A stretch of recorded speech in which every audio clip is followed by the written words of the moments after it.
Hi, வணக்கம்.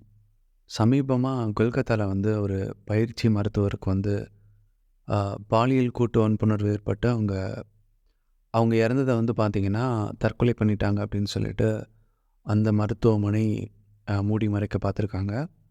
அதேமாரி கொல்கத்தா அ அரசு போலீஸும் ஒரு வாரமா சரியா செயல்படல அப்படின்னு சொல்லிட்டு கேஸ சிபிஐக்கு மாத்தியிருக்காங்க. இந்த நியூஸ படிக்கிறப்ப ப ரொம்பவே ஒரு ஒரு ஷாக்கிங்கா இருக்கு. என்ன அப்படின்னா எத்தன கேஸ் வந்தாலும், போனாலும் இந்த மாதிரி விஷயங்கள் நடந்துக்கிட்டே தான் இருக்கு. இதுக்கு என்ன ஒரு சொல்யூஷன் அப்படின்னு அ யோசிச்சா அப்படின்னா, ரொம்ப ஒரு ஒரு ஒரு இயலாத நிலைமையா தான் இருக்கு. ஆண்கள் கண்டிப்பா மாறணும். அதில எந்தவித மாற்று கருத்துமே கிடையாது. ஆனா, இன்னும் சட்டங்கள் ரொம்ப ரொம்ப ரொம்ப கடுமையாக்கப்படணும் அப்படின்னு நான் நினைக்கிறேன். ஏன்னா, அ உடனடியான ஒரு மரண தண்டனையா இருக்கட்டும், இல்லாட்டி இருக்கதுலே இந்த உலகத்தில அதிகமான கொடுமையான, வலி நிறைந்த ஒரு தண்டனை எந்த தண்டனை அப்படின்னு சொல்லி, அதுக்காக ஒரு கமிட்டி போட்டு, அதுக்காக ஒரு நாடாளுமன்றத்த அதுக்காண்டியே கூட்டம் கூட்டி, அவங்களுக்கு தண்டனை குடுக்கலாம். தப்பே இல்ல. அவங்கள வச்சுக்கிட்டு அவங்களுக்கு அ அ விசாரணை பண்ணி, எல்லாம் பண்ணி, அதில அவங்கள காப்பாத்துறதுக்கு சட்டத்தின் ஓட்டைகள பயன்படுத்தி, இவங்க தான் தப்பு செஞ்சாங்க அப்படின்னு உறுதிப்படுத்தப்பட்டுருச்சு அப்படின்னா, உலகத்திலே இருக்கக்கூடிய மோசமான ஒரு தண்டனை அவங்களுக்கு குடுத்துறணும். வாழ்நாள் முழுக்க அவங்க அத நெனச்சு நெனச்சு நொந்து இது பண்ற மாரி இருக்கணும். அதேமாரி அந்த தண்டனை மற்றவர்களுக்கு ஒரு ஒரு பாடமா இருக்கக்கூடியதா இருக்கணும். அ அந்த அந்த சகோதரிக்கு ஏற்பட்ட அந்த நிகழ்வுல நடந்த இன்சிடென்ட்ட படிச்ச உடனே எனக்கு என்ன சொல்லன்னு தெரியல. ஒரு மாரி பதபதப்பாயிருச்சு. ஏன்னா, ஒரு ஒரு மனிதனுக்கு அ ஒரு ஆணுக்கு ஒரு முறை அவனுடைய அ காமத்தில் உடலுறவில் ஈடுபட்டு வெளிவரக்கூடிய அந்த விந்தணுக்களின் எண்ணிக்கை 5 எம்எல் கிட்ட இருக்கும் அப்படிங்கிறாங்க. அந்த இறந்து போன அந்த சகோதரியின் உடம்புல பார்த்தீங்கன்னா, 150 எம்எல் இருந்திருக்காம். எனக்கு எனக்கு எனக்கு எதுவுமே புரியல. ஏன் அப்படின்னா, அப்ப இறந்து போன அந்த சகோதரிய அதுக்கப்புறம் இவங்க அ பாலியல் வன்புணர்வு பண்ணாங்களா? இல்ல பாலியல் வன்புணர்வு பண்ணி இறந்தாங்களா அப்படின்னு தெரியல. எவ்வளோ ஒரு வேதனையான விஷயம் இது. எனக்கு என்ன சொல்லணும்னு தெரியல இந்த விஷயத்த. ஆனா ரொம்பவே மனசு ரொம்ப ஒரு கஷ்டமா, ஒரு வேதனையா இருக்கு. ஏன்னா எல்லார் வீட்லயுமே பெண் பிள்ளைகள் இருக்காங்க.